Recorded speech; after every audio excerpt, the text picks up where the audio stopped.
Fala galera, tudo bem professores, professoras? Seja bem-vindo ao meu canal, Professor Martins, cara, agora com mais um vídeo. Resumo, isso. Daqui uma semana, né, vai ser o processo seletivo São Sebastião 2025 para 2026. Então estou fazendo alguns vídeos para ajudar os colegas aí. Vídeo resumo do que pode cair, tá bom? Então, esse vídeo aqui é sobre os conhecimentos específicos para professor 1, né? Ignore os conhecimentos pedagógicos, talvez esqueci de tirar. Vamos lá. Então, só para não perder o costume, tá aqui, tá? Conhecimento específico é tudo isso aqui. Então, o que eu fiz? É muita coisa. E o vídeo aqui não é para ensinar você a estudar, né? Aqui é um vídeo do que pode, do que caiu, né? Em provas anteriores para professor da banca IBAN. Então, tem tudo isso aqui de tópico, eu não contei, mas tem bastante, mas eu fiz uma seleção através da internet dos tópicos que mais caíram em provas anteriores. Então, é isso aqui. E aí depois tem os autores. Vou ver se eu faço um vídeo ainda hoje sobre esses autores aqui, né? Para professor 1, do conhecimento específico que mais caíram em provas aí anteriores. Os 5 autores que mais caíram em provas anteriores para professor. Então você que está no canal é novo, seja bem-vindo. Se inscreve aí. Meu canal é é um canal de vídeos resumos para dar as ideias básicas de cada tema, né? Para que você possa estar se preparando melhor aí, tá bom? Então, gente, só para falar para vocês, tem um vídeo já no canal, né? Sobre essa parte de autores ou conhecimentos pedagógicos, né? Para professor 1 aqui, ó. E português, matemática, informática, tem tudo vídeo na playlist aí. Certinho? Então vamos lá, nesse vídeo você vai ver um pouquinho dos 10 tópicos que mais caíram e eu selecionei 10 questões também com comentários de cada tópico, uma para cada tópico, tá bom? Então vamos lá, gente, ó. Se você quiser pausar o vídeo e copiar no seu caderno esses resumos, é uma boa coisa, né? Eu faço isso toda vez que eu estou estudando para concurso seletivo, eu sempre anoto tudo que está na tela e eu acompanho a explicação do professor, né? Que assim você vai pegando, as informações corretamente aí, não vai esquecer, tá bom? Então vamos lá, tópico essencial. O primeiro, gente, BNCC, né? Campos de experiência, áreas de conhecimento. No caso, as diretrizes curriculares, campos de experiência, organização de tarefas. E por que a IBAN cobra, gente? Cobra a estrutura formal da educação básica, né? As 10 competências gerais. E como currículo, educação infantil do ensino fundamental, se organiza em campos, né? Na educação infantil, campos de conhecimento, e na ensino fundamental as áreas, né? Vamos lá. 2. Alfabetização, concepções de alfabetização e letramento, concepção de alfabetização, letramento, alfabetização, combate social, e ela exige a diferenciação entre alfabetização e letramento, né? A alfabetização é o código sistema de escrita e o letramento é o uso social e funcional da leitura escrita. Terceiro tópico, na teoria socio-interacionista de Vygotsky, ZDP, papel da mediação e interação social, linguagem e pensamento, e a IBAN cobra o núcleo da teoria na aprendizagem cobrada. Ela é o núcleo, né? Foco na ZDP e na função do professor como mediador no processo de construção do conhecimento. O quarto tópico é funções e tipos de avaliação pedagógica, né? Avaliação formativa, avaliação diagnóstica, função pedagógica, avaliação crítica, avaliação classificatória. Cobra as 3 funções clássicas, né? Diagnóstica, que é aquela avaliação que você faz no começo do ano, formativa, que é aquela que você faz durante o desenvolvimento do aluno, durante o ano letivo, e a somativa, né, gente, que é aquela avaliação que você faz, dá uma prova e atribui notas, né? Classifica o aluno. Exige, né, a compreensão da avaliação formativa, que é a avaliação que se desenvolve ao decorrer do ano letivo, como um processo contínuo e de intervenção crítica ao modelo classificatório. O quinto tópico que mais cai é princípios da equidade, inclusão e diversidade, princípios da equidade, inclusão, pluralidade e práticas inclusivas, barreiras atitudinais e pedagógicas. E a IBAN cobra a reflexão sobre a legislação atual, né? Política de inclusão, LDBI, que é a Lei Brasileira de Inclusão. Foco na eliminação de barreiras e na diferenciação da entre equidade, tratar de efeito desigual e igualdade, tá bom, gente? Então, é um vídeo resumo aí, tem mais 5 tópicos pra gente poder ver aí. 6. Metodologias ativas, né? Ensino híbrido, a sala de aula invertida. Fundamentos das metodologias ativas, protagonismo do estudante, ensino híbrido e sala de aula invertida. E a IBAN aborda as tendências modernas, cobra o conceito de protagonismo do aluno e a aplicação de modelos como sala de aula invertida, né? Que é aquela que o aluno pesquisa em casa e discute em sala de aula com os colegas. Gente, isso aqui é um vídeo resumo, tá? É uns tópicos que você pode... os 10 tópicos que mais caíram em provas anteriores da banca IBAN. Então peço para que você que tem um resumo já estudou, foca nessa parte aqui que pode cair na sua prova aí, pode te ajudar, tá bom?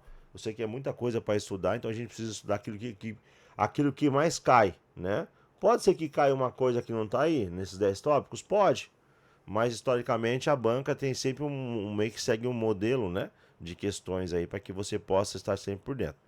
7. Práticas lúdicas de desenvolvimento. Práticas lúdicas e significativas, jogos na aprendizagem. E a IBAN cobra a importância do jogo e do lúdico para o desenvolvimento cognitivo, social e emocional. E como isso se integra ao planejamento.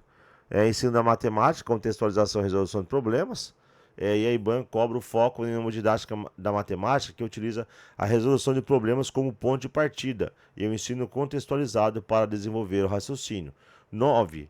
Alfabetização científica e investigação, né? A IBAN cobra o conceito de alfabetização científica e a metodologia baseada na investigação e no questionamento em vez de metas, missão de conteúdo. E o 10º tópico mais cobrado é o planejamento e o papel do professor. A IBAN cobra que o professor como agente reflexivo e mediador e o planejamento como um ato político pedagógico que garante a intencionalidade do processo, né, gente? Agora eu vou com umas questõezinhas para vocês aqui, ó, para que você possa ter, né, uma questãozinha aí. A primeira questão já fala que a resposta certa é a D, né? Vamos lá. A BNCC estabelece, né, o conjunto de aprendizagens essenciais para a educação básica. Na educação infantil, a BNCC organiza o currículo por meio de campos de experiência. Qual das opções abaixo não é um campo de experiência, gente? Ciência da natureza, né? Que é uma área de conhecimento e é do ensino fundamental, tá certo? Aqui, ó. Os campos de experiência aqui, ó, são o eu, o outro e o nós, corpo, gesto, movimento, traços, sons, cores e formas, escuta, fala, pensamento, imaginação e espaços, tempos, quantidades, relações e informações. Ciência da natureza, como eu já falei, é uma das áreas do conhecimento do ensino fundamental, gente. Vamos para a questão 2. Vamos lá. Em um projeto pedagógico, gente, a professora propõe que os alunos leiam e interpretem notícias de jornal, escrevam cartas de reclamação para a prefeitura e preencham o formulário de inscrição. Essa abordagem, que foca no uso social e funcional da leitura e da escrita, está diretamente ligado ao conceito de letramento, né, gente? Vamos lá, por quê? Refere-se às práticas sociais da leitura e escrita, ou seja, a capacidade de usar a leitura e a escrita para interagir e atuar na sociedade. A alfabetização refere-se à aquisição do sistema alfabético, né? Então não é. O código. O projeto de escrito foca claramente na função social, característica do letramento, tá certo? Vamos para a questão 3, que tem a ver com o tópico 3, ZDP de Vygotsky. Vamos lá, gente. Conceito fundamental de Vygotsky a ZDP, né? É o espaço onde a aprendizagem se torna mais efetiva.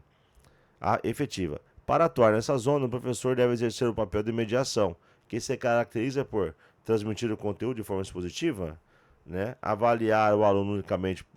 Já tem coisas que já. A resposta certa é a C, mas vamos lá. Olha lá, transmitir o conteúdo de forma expositiva e direta, garantindo que o aluno absorva. Essas palavrinhas aqui, elas fazem a questão tá errada, a alternativa tá errada. Ó, unicamente também, né? A questão certa é a C, como tá no gabarito ali embaixo, né, gente? Proibido lá. A mediação para Vygotsky é a intervenção de um agente mais experiente, que é o professor, por meio de estratégias, né, recursos de linguagem, atua na ZDP. Ele oferece o suporte, que é o andaime necessário para que o aluno consiga realizar tarefas que sozinho não faria, migrando o real para o potencial, gente. Vamos lá. Gente, vamos lá. Questão 4, que tem a ver com o tópico 4, né? No início do ano letivo, o professor aplica uma atividade diagnóstica para identificar os conhecimentos prévios e as dificuldades de cada aluno em relação ao conteúdo que será ministrado. A função principal dessa avaliação é diagnosticar, né, gente? Ó, subsidiar o planejamento de intervenções pedagógicas do professor no decorrer do ano letivo. Então, o gabarito é a B, né? Que é a avaliação diagnóstica que ocorre no início do ano. Gente, pode copiar, tá? É muito importante você copiar o gabarito comentado para que você possa entender, né? Vamos lá. Emitir juízo final de valor não, que isso aqui tem a ver com uma avaliação classificatória, né?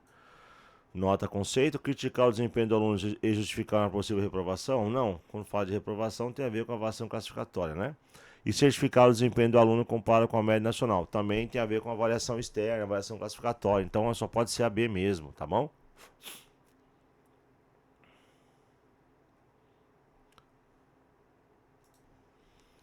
Então, mais a questão 5, que tem a ver com o tópico 5, né? Vamos lá, gente. Os princípios da equidade e da inclusão são pilares das DCNs, né? O princípio da equidade no contexto educacional exige que a escola ofereça exatamente os mesmos recursos. Não, né, gente?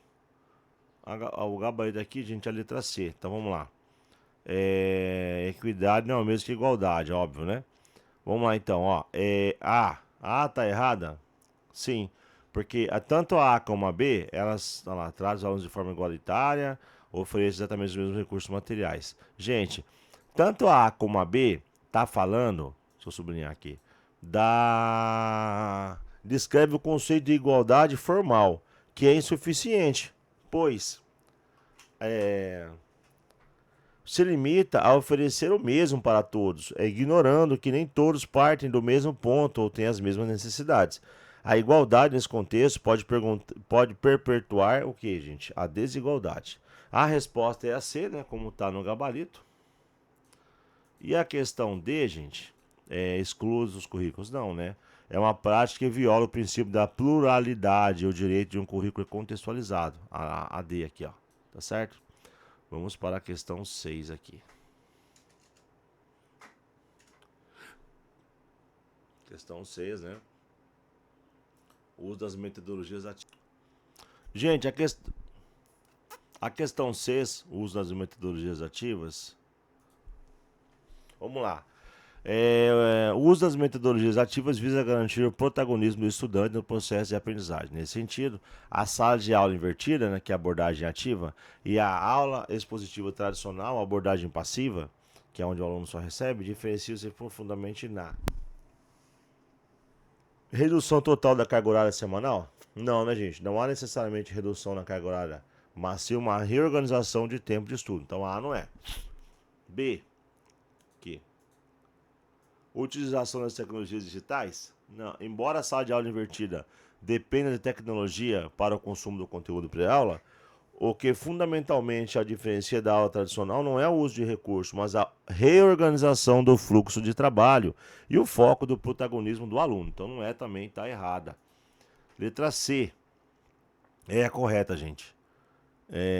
A questão aborda, né, a diferença fundamental entre a metodologia do ensino tradicional e as metodologias ativas, o famoso Flipped Classroom, um tema muito relevante nas provas da IBAN que cobram inovações pedagógicas. Gente, é assim porque esse princípio é definidor da sala de aula invertida. A instrução direta, né, teoria, vídeos, leituras, é movida para o espaço individual, casa, e o tempo de aula presencial é usado para atividades ativas, colaborativas e de aplicação prática, onde a intervenção e mediação do professor são mais necessárias. E a D não é porque a eliminação completa, não, né, gente? O professor não é eliminado, seu papel apenas muda de transmissor para mediador e facilitador da aprendizagem ativa. Então tá aqui, quem quiser copiar, boa coisa é. Vamos para a questão 7, gente. Questão 7, né? Conforme as práticas contemporâneas, o jogo na escola, especialmente na educação infantil e anos iniciais, não pode ser visto apenas como entretenimento. O valor pedagógico do jogo reside em sua capacidade de...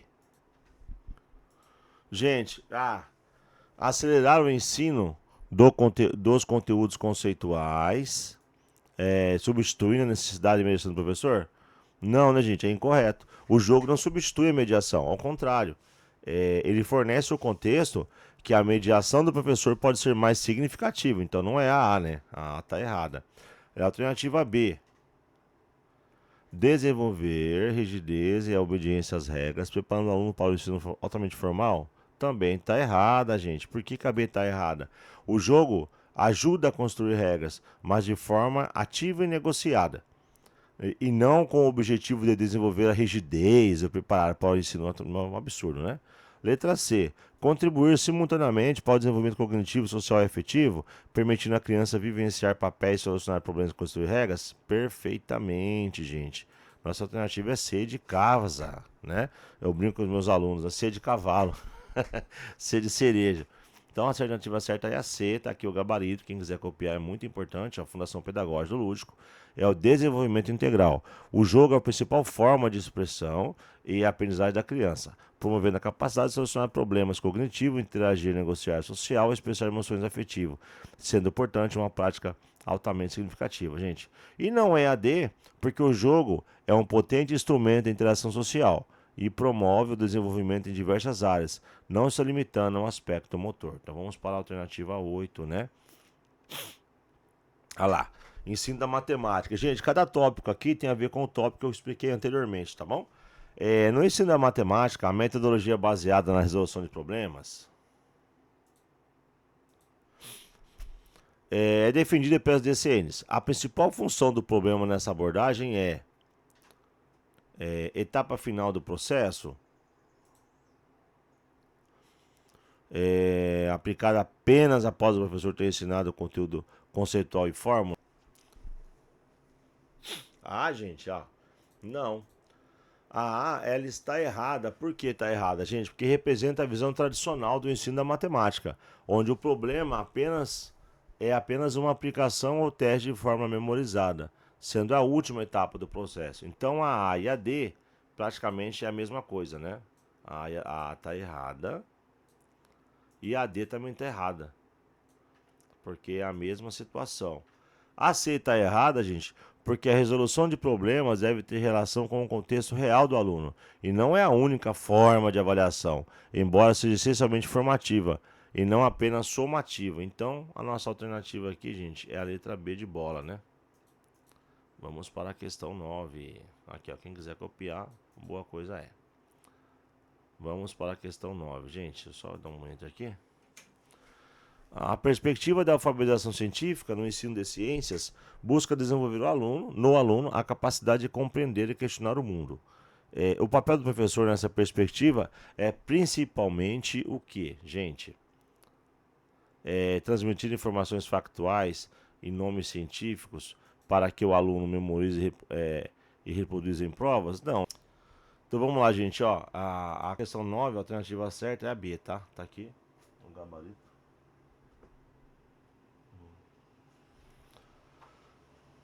Né? Porque, vamos lá, a A tá errada por quê, gente? Vamos lá. A A descreve a abordagem tradicional transmissiva, que é o contrário da alfabetização científica, pois foca na memorização em vez da compreensão da crítica, né? A B é a correta, a C não é, porque a C, a alfabetização científica, valoriza as práticas experimentais e contextualizadas como meio de investigação, não as evita.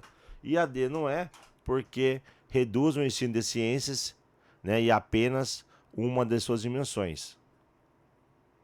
Reduz o ensino de ciências a apenas uma de suas dimensões, ignorando a construção do conhecimento e a compreensão dos fenômenos. Então aqui e vamos para a nossa última questão aqui, questão 10, tá certo? Que fala do planejamento do professor. Resposta certa é a C, né? Já dei a resposta certa para a gente poder encerrar aqui a nossa aula aqui. Vamos lá, gente. Por que a resposta certa é a C? Por que não é a A? Né, é um ato meramente técnico e burocrático, repetindo no plano do ano anterior com menos alterações. Falando do planejamento escolar, né, segundo a visão didática do papel do professor, é uma ação essencialmente reflexiva e político-pedagógica. Vamos lá, não é a A, gente, porque vamos lá, a A é a visão burocrática e tecnicista criada pela didática moderna. O planejamento deve ser dinâmico e adaptável, né? Então, não é a A. Aqui, ó, só sublinhar aqui. Não é a A. Não é a B, porque a B viola o princípio da gestão democrática, que exige a participação e o diálogo com a coordenação e, em certo grau, com a comunidade. Não é a C, porque é a C, né? Estou confundindo aqui.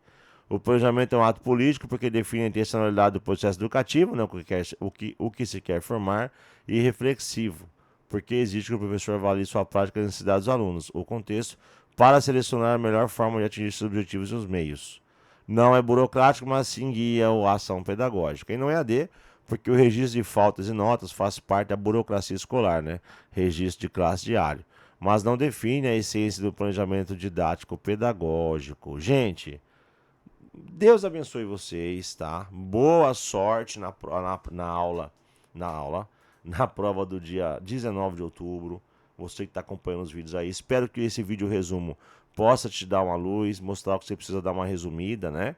Copia o que você que der para você copiar aqui, ou imprime e cola no seu caderno, tá? É que não dá para imprimir, né? Copia o que você achar legal. Aqui é um vídeo resumo para ajudar você aí a saber o que caiu, né? Nas provas anteriores à Banco IBAN e o que pode cair na sua prova. Apesar de ser aqui processo seletivo São José dos Campos, você que vai fazer prova IBAN, estude aí, faz as anotações que pode cair na sua prova, tá certo? Então, falou, muito obrigado e Deus abençoe você e sua família. E até um próximo vídeo aí.